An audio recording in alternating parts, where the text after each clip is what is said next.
আসসালামু আলাইকুম। আমি ডাক্তার নাজমুল। ভেটেরিনারি ঔষধ পরিচিতির নতুন একটি পর্বে আপনাদের সবাইকে আবারও স্বাগত। আজকে আমরা নতুন একটি ওষুধ সম্পর্কে জানার চেষ্টা করব। ওষুধটার নাম হচ্ছে ডিক্যামভেট।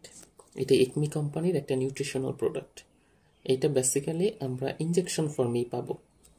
এখন এইটার ভিতরে আসলে কোন কোন উপাদানগুলো আছে এই ডিক্যামভেটের ভিতর?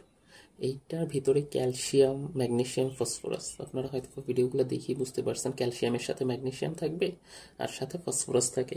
যে কোনো ওষুধের মধ্যে এই তিনটা উপাদান একসাথেই থাকে। সাথে আরও কয়েকটা উপাদান একটু মিশ্রিত অবস্থায় থাকতে পারে, হয়তো বা ভিটামিন দেয় অথবা বোরিক অ্যাসিড দেয়, অন্যান্য যে উপাদানগুলো আছে সেগুলো পাশাপাশি থাকে সাইড ইফেক্টে। আর বেসিক যে উপাদানগুলো সেগুলোই হচ্ছে ক্যালসিয়াম, ম্যাগনেসিয়াম আর ফসফরাস। এখন কথা হচ্ছে এটা কোন কোন ক্ষেত্রে আসলে কাজ করে।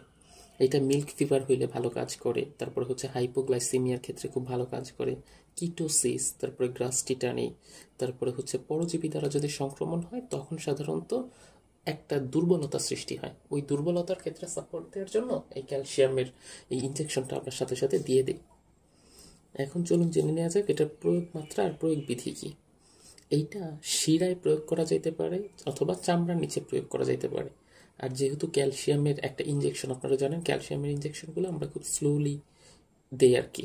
শিরায় যদি দেই তাহলে খুব আস্তে আস্তে এটাকে প্রয়োগ করি।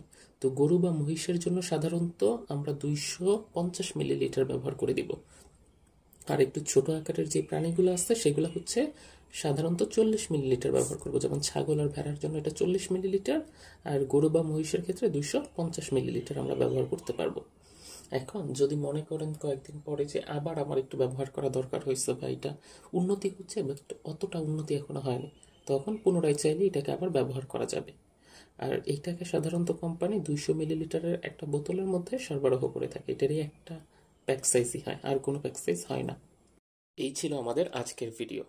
আপনাদের যদি এই ভিডিও সম্পর্কে আরও কোনো কিছু জানার থাকে বা যে কোনো পরামর্শের জন্য স্ক্রিনে দেওয়া নাম্বারে আমার সাথে যোগাযোগ করতে পারেন। আর চ্যানেলটি সাবস্ক্রাইব করে আমাদের পাশেই থাকবেন। ধন্যবাদ সবাইকে।